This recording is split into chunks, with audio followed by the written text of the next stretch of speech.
ওর ACL 50% injury, আর পাশাপাশি মিনিসকাসও অনেক বড় ধরনের ইনজুরি হয়। তো এখন তাকে অপারেশনবিহীন কিভাবে আমরা সুস্থ করব, অলরেডি তার ইমপ্রুভমেন্ট আছে, তার মুখ থেকে পরবর্তীতে আমরা শুনবো ইনশাল্লাহ। তাহলে আমরা দেখি কিভাবে সে ইমপ্রুভমেন্টের দিকে আসলো। এক নম্বর হলো ফোম রোলারের মধ্যে আমরা চাপ দিব। এটা জাস্ট সাপোর্ট হিসাবে রাখছি, এটার কোনো কাজ নেই, জাস্ট সাপোর্ট। এর মূল কাজ হলো এই ফোম রোলারে চাপ দিয়ে ধরে রেখে 10 সেকেন্ড। এভাবে রেপিটেশন 10 বার করে আমরা করব। একবার চাপ দিয়ে 10 সেকেন্ড ধরে রাখবো, তার পরবর্তীতে আবার ছেড়ে দিব, আবারও 10 সেকেন্ড, আবারও চাপ দিয়ে ধরে রাখবো। এভাবে 10 বার করব আমরা। এটা 10 রেপিটেশন চলবে। ফোম রোলার দিয়ে হাঁটু বরাবর নিচে এটা দিব। ওরাল এটাও অবশ্যই এখানে বিছানার সাথে লাগানো থাকবে, কোমরও লাগানো থাকবে। ব্যায়ামটা করার সময় কোমরও উঠবে না, এমনকি গোড়ালি উঠবে না, জাস্ট হাঁটু দিয়ে এটাতে চাপ দেওয়া। এটা হাঁটুর স্টেবিলিটি মানে শক্তি বাড়াবে। আমাদের হাঁটুর আশেপাশে যতগুলো মাংসপেশি আছে সবগুলো শক্তি বাড়াবে। এর পাশাপাশি এই মাসেলগুলোকে, যাদের ইনজুরি হয় তাদের মাসেলগুলো লুজ হয়ে যায়, খুবই অন্যান্য পায়ের তুলনায় লুজ হয়ে যায়। এটা আস্তে আস্তে শক্ত হবে, এমনকি একটা প্রোটেকশন ব্যবস্থা বাড়বে, যেন পরবর্তীতে হাঁটা চলাফেরা দৌড়াদৌড়িতে যেন এটার ইনজুরি আবার না হয়। এই কারণে এই এক্সারসাইজগুলো আমাদেরকে এই হাঁটুটাকে স্ট্যাবিলিটি বাড়াবে। 3 নম্বর যে এক্সারসাইজ সেটা হলো এই রোলারটা হাঁটু বরাবর নিচে থাকবে। যদি একটু স্টেবিলিটি ভালো থাকে সেই ক্ষেত্রে এটা একটু উপরের দিকে উঠাইতে পারবো আমরা, কিন্তু যেহেতু এখনও মোটামুটি কমপ্লিটভাবে ভালো হয়নি, এ কারণে এটা সোজা রাখবো। আর পাশাপাশি পাটাকে একদম স্ট্রেট করব, তবে সাপোর্ট থাকবে এটার উপরে, অর্থাৎ গোড়ালি থেকে একটু উপরে একটা বালিশ দিবেন। তার পরবর্তীতে একবার উপরের দিকে একবার নিচের দিকে। এটা প্রথম দিকে নর্মালি করবে, তারপর আস্তে আস্তে আমরা এটাতে ওয়েট দিব। যেমন এই যে আমি ওকে বাধা দিচ্ছি উপরে ওঠানোর সময়, আবার নিচে যাওয়ার সময় বাধা দিচ্ছি। প্রত্যেকটা এক্সারসাইজই প্রায় 10 বার করে করবে। আর 4 নম্বর এক্সারসাইজ হলো এই পাটাকে, হাঁটুটাকে ভাঁজ করবে। একটু ভাঁজ করি, একদম ইজিলি করবে এটা। আবার সোজা করি, আবার ভাঁজ করি, আবার সোজা করি।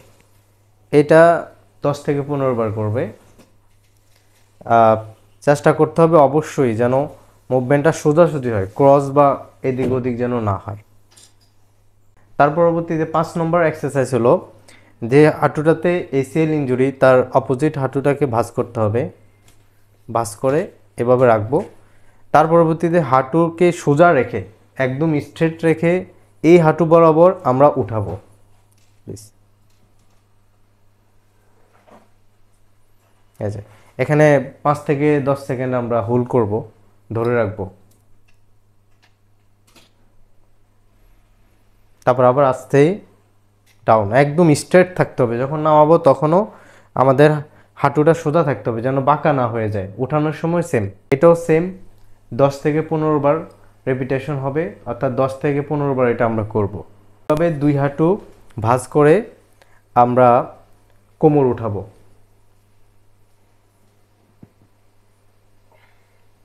লেভেলে থাকবে। আবার আস্তে নামাবো, আস্তে আস্তে নামাই।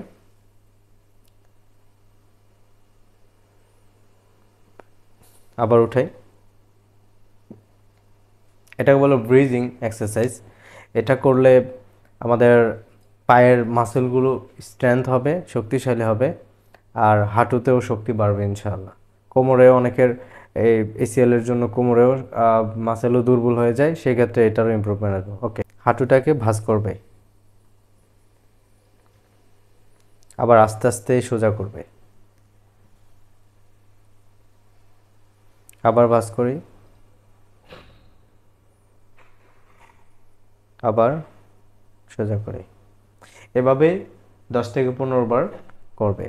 তারপর এক্সারসাইজটি হলো, এটাকে বলা হয় থেরা বেল্ট। তো এটা এরকম বা রাবার জাতীয় কোনো কিছু দিয়ে আপনারা করতে পারেন। তবে থেরা বেল্ট পাওয়া যায়, যাদের প্রয়োজন তারা বিভিন্ন সেন্টার থেকে নিতে পারবেন। তো থেরাবেল দিয়ে এভাবে একটা খাটের ইয়ের সাথে পায়ের সাথে অথবা যে কোনোভাবে একটা সাথে লাগিয়ে পায়ের সাথে আরেকটা অংশ দিবেন। তারপর এটার কাজ হলো অর্থাৎ ভিতরের দিকে নিয়ে যাওয়া। ওকে, গুড। 10 সেকেন্ড বা 5 সেকেন্ড রাখবে, তারপরে আবার সামনে আনবে। হ্যাঁ, কিছুক্ষণ রেখে দিই। এটা কী করবে, এটা হলো পিছনের যে মাংসপেশিগুলো আছে, এই যে তারপরে এই যে এই মাংসপেশিগুলো শক্তি বাড়াবে, এমনকি হাঁটুর শক্তি বাড়াবে। যেহেতু আমাদের দৈনন্দিন কাজগুলো এইভাবেই হাঁটু মুভমেন্টের মাধ্যমে করা হয়, এই কারণে এই কাজগুলো আস্তে আস্তে হাঁটুকে শক্তিশালী করবে। পাশাপাশি হাঁটার যে সক্ষমতা, যাদের এসিএল ইনজুরি হয় তাদের হাঁটা চলাতে অনেক ডিফর্মিটি সমস্যা দেখা যায়, এটা আস্তে আস্তে কমবে। যে চেয়ারটা বসবে সেই চেয়ারের পায়ের সাথে থেরাবেনটা বাঁধবেন, তারপরে সামনের দিকে পাটাকে সোজা করা। ইয়েস, আর কিছুক্ষণ রাখি, 5 থেকে 10 সেকেন্ড আমরা রাখবো। তারপর আবার আস্তে, সেক্ষেত্রে এই যে সামনের যে মাসেলগুলো আছে, তারপরে এই মাংসপেশিগুলো শক্তিশালী হবে।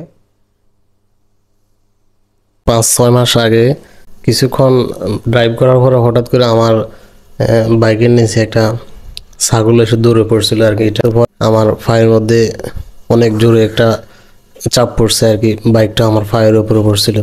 স্বপ্ন ফিজিওথেরাপি সেন্টারে আসলাম, আসি আমার এই ট্রিটমেন্টগুলো নিলাম আর কি।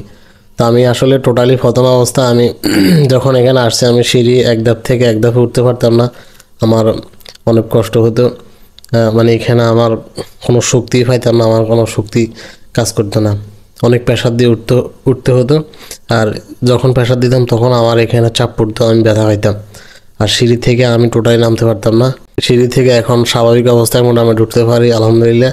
সিঁড়ি থেকে নামতেও আমি মোটামুটি পারি, কোনো তেমন একটা সমস্যা হয় না। আমি এখন আজকে সম্ভবত আমার 13 দিন থেরাপি চলে, তো আলহামদুলিল্লাহ এটা থেকে আমি অনেক ইমপ্রুভ পাইছি।